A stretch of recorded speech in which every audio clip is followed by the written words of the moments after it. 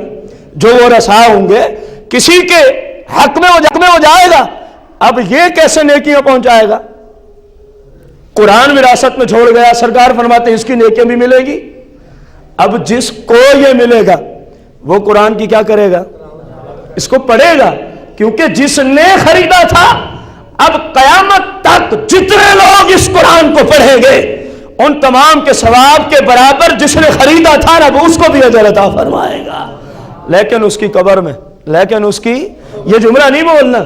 سرکار علیہ السلام نے فرمایا مرنے کے بعد موت ہی، مرنے کے بعد اسی طرح کوئی دینی کتاب چھوڑ گیا، کسی طالب علم کو کوئی دینی کتاب خرید کے دے گیا، کسی طالب علم کو کوئی دین کے اندر بہت سارے موضوعات پہ بکس ہیں، کوئی بک خرید کے دے کے گیا.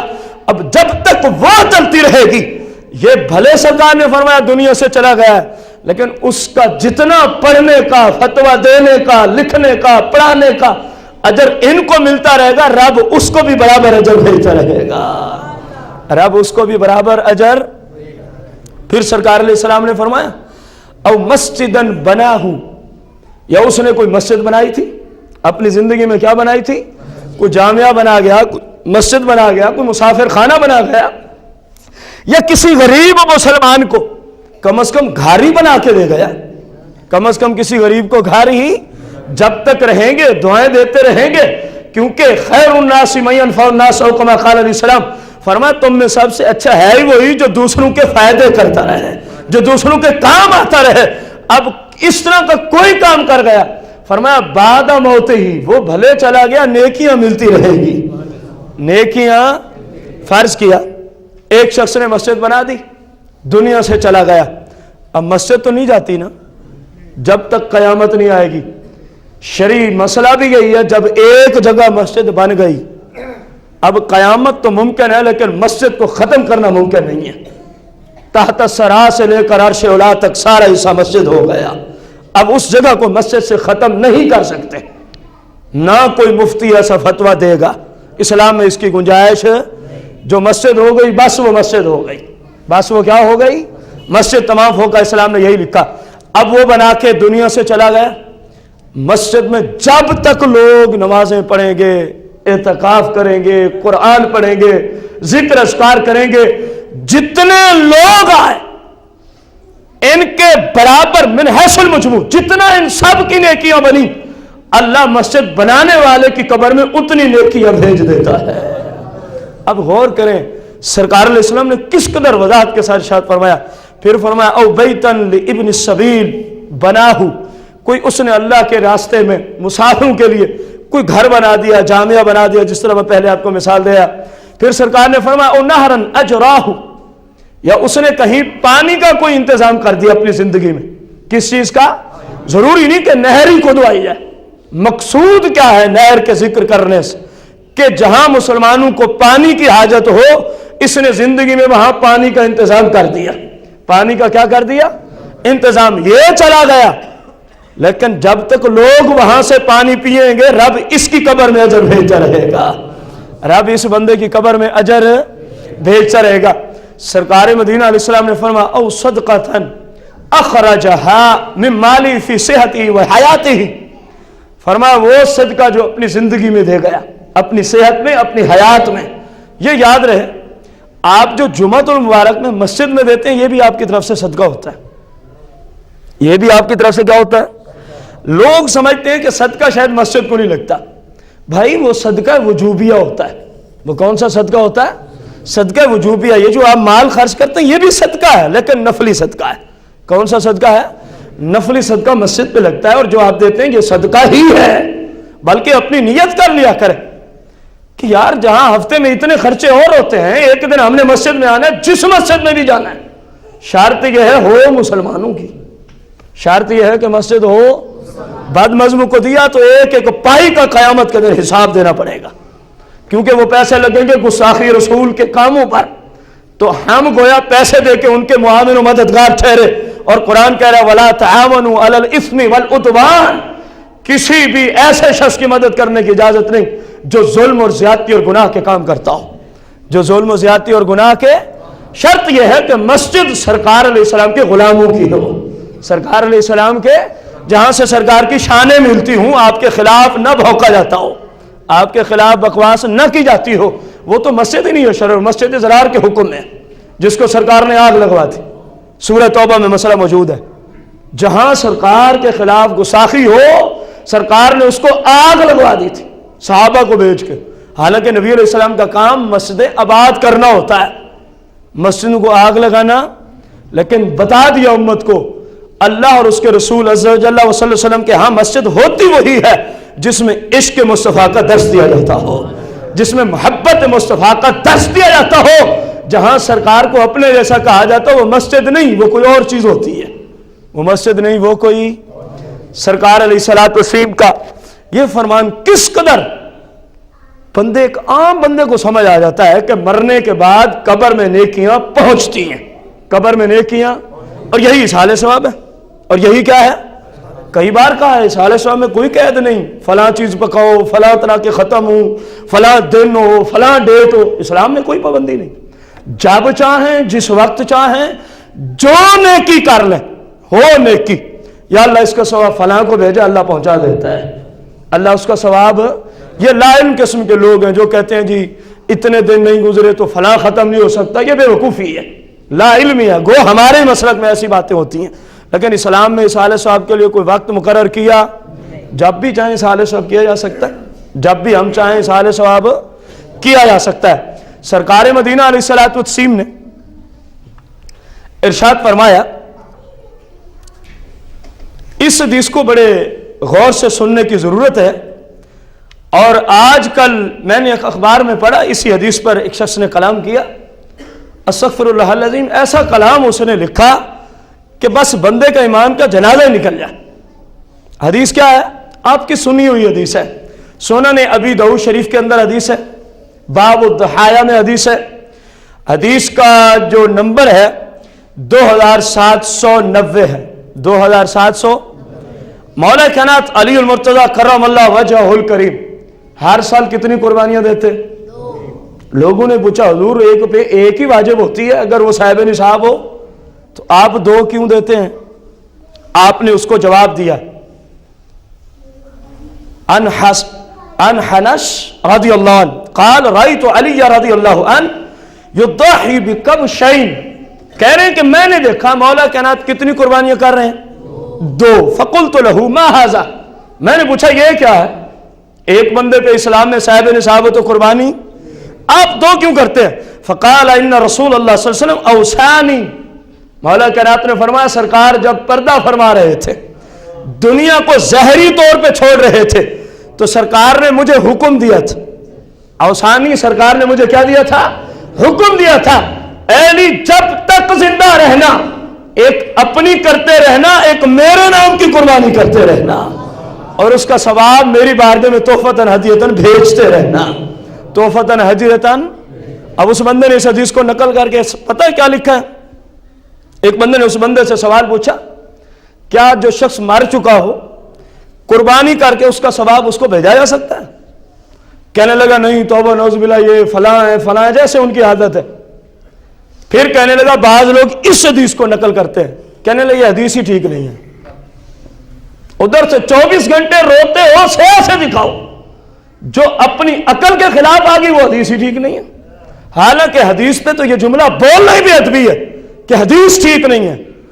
جب بھی کسی حدیث پہ اس طرح کا کلام ہو، محدثین نے اسماء الرجال کی بکس کے اندر اصول بنایا ہے کہ کہا جائے اس حدیث کی سند میں کلام ہے، حدیث کو غلط نہیں کہنا چاہیے، یہ بے ادبی اور گستاخی ہے، اس کی سند پہ کلام ممکن ہوتا ہے، حالانکہ اس کی سند میں کوئی کلام ہی نہیں ہے، اس کی سند میں کوئی اپنی طرف سے جس کو مرضی ضعیف کہہ دیا، جس کو مرضی چلو اس کو ضعیف کہہ کے جان چھڑا لی، ہے نہیں چھڑا لی۔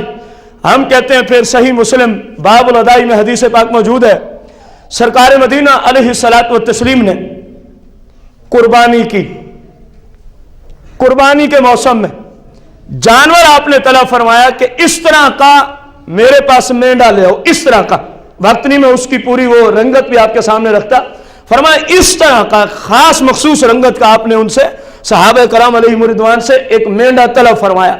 جب وہ سرکار علیہ السلام کے سامنے آ گیا تو پھر سرکار نے ابھی ذبح نہ کیا. غور کریں، صحیح مسلم شریف حدیث کا نمبر 1967 ہے. سرکار کیا فرماتے ہیں؟ ابھی وہ آپ نے قربانی ذبح، اس سے پہلے سرکار نے ہاتھ اٹھا دیے. ید اللہ والے آپ نے ہاتھ اٹھائے.